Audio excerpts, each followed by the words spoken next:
Hey, what's up, Mr. Sutta here. Today we're going to be talking about energy resources, right? So there are two types of energy resources. We have non-renewable resources and we have renewable resources. Coal is an example of a non-renewable resource, and the sun is an example of a renewable energy source. Non-renewable resources exist in limited quantities, and once they're used, they can't be replaced except over the course of millions and millions of years. Examples of non-renewable resources include fossil fuels like oil, coal, and natural gas, and radioactive elements like uranium. So on the left, we have a coal-fueled power plant. Again, coal, a fossil fuel. And on the right, we have an onshore oil field.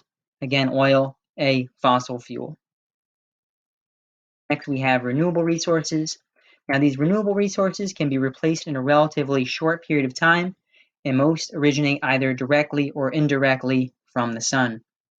Examples of renewable resources include hydroelectric power, solar, geothermal, and wind.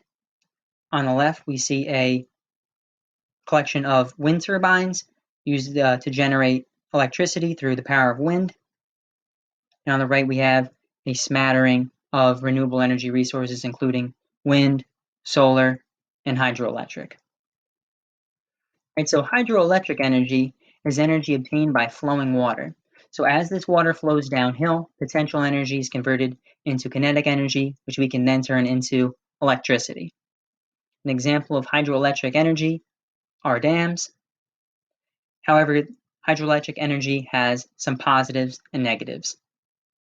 Some positives, it gives us the ability to generate electricity without emitting greenhouse gases. And once the dam is built, the energy is free to produce. It only requires some maintenance of the dam itself. However, there are some negatives, some drawbacks. There can be damage to the wildlife habitat. So, for example, if there are some beavers living upstream and we create a dam, it might lead to a rise in the level of water in that river, and it might destroy the home of that beaver, and the beaver will have to relocate, or unfortunately, the beaver might pass away if it doesn't find a new suitable home. Hydroelectric energy has the potential to harm water quality if the dam is built improperly or pollutants are released into the water system. And lastly, hydroelectric energy also has the ability to, with the creation of dams, obstruct the migration of fish. So, for example, a really common fish in the Atlantic region are salmon. The salmon move in from the Atlantic Ocean and they swim upstream inland. Now, lots of fish travel into different rivers during their mating seasons, and if you create a dam, it might obstruct the fish from finding their natural migration pattern that they would have followed if the dam was not there. Right, next we have solar energy. So solar energy is that energy from sunlight. We have two types of solar energy designs. First, we have passive solar designs, which use sunlight to heat a building without using machinery. So for example, we have windows in a house. And then we have active solar energy systems, which collect sunlight in collection plates. For example, solar panels or the solar cells in a calculator. So on the left, we have a passive solar design where the sun is sending in some sunlight here. It moves through the windows in the house, and that energy gets stored as heat. And then at nighttime, that heat is then released, and the cycle continues over in the next day. On the right, we have an active solar design in which the sunlight is coming in. The photovoltaic cells in the solar panels absorb that sunlight, and then it is converted into electricity. Next, we have geothermal energy. This is thermal energy from below the Earth's surface. Geo means Earth, thermal is heat, so it's Earth's heat. Now, geothermal energy can be used to generate electricity. For example, on the left, we have a geothermal power plant in which the hot water is moving up from this water reservoir. The water was heated closer down to our Earth. Remember, the inside of our Earth is very, very hot.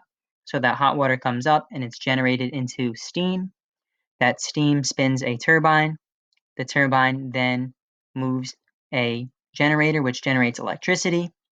And that electricity moves through the power lines out to your home. The steam, which is no longer useful, condenses back into water, moves to a cooling tower, down through an injection well, and then the cycle continues. You can also use geothermal energy in your own house in the form of a heat pump, and it works kind of the same way. So the cold water, it goes down through a pipe, goes down into the earth, it heats up, and then it returns to your house to be used as hot water, or at least it warms the water enough so your water boiler doesn't have to work as hard. So next we have energy conservation. So energy conservation means saving energy or not using more energy than you need. We have limited resources of energy available on our Earth, and our demands are continuously increasing every day. It's possible that someday most of the non-renewable resources on our planet will be exhausted and we'll have to switch over to alternate energy resources. So what can we do? So while there are many ways to conserve energy, here are some good examples. It's important to turn off electronic devices when they're not in use. Not only turn them off, but remember to unplug them as well so you don't have that phantom electricity being drawn through a power source which is not even being used. It's important to replace old light bulbs like incandescents or fluorescent bulbs with energy-saving LED bulbs.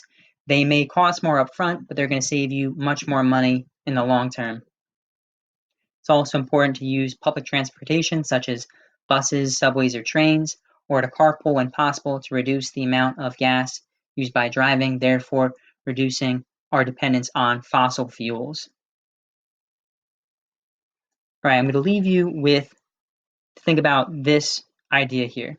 So without prompt, aggressive limits on CO2 emissions, the Earth is likely going to warm by an average about 4 to 5 degrees Celsius by the end of our century, so 2100.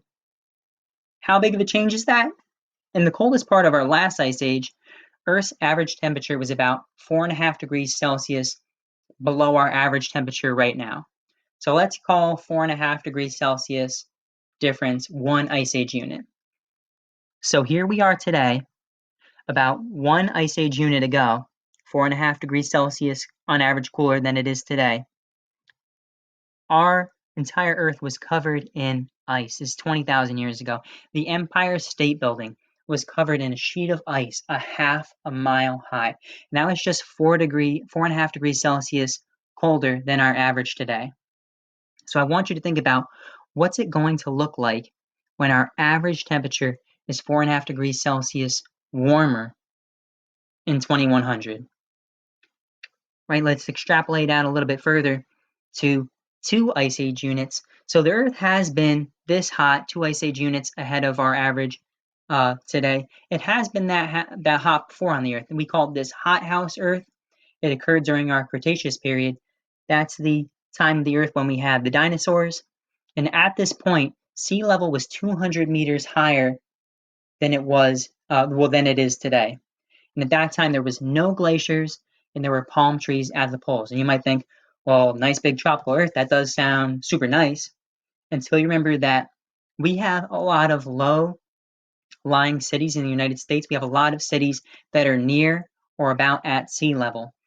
So if our oceans rose 200 meters, that means no more Miami, New Orleans, Houston, New York City, Atlantic City, Boston. All of those cities would be gone, completely submerged underwater. Kind of crazy to think about, right? So I'll leave you to think about why is it important for us to reduce our CO2 emissions sooner rather than later, right? That wraps it up for energy resources. Thanks for watching.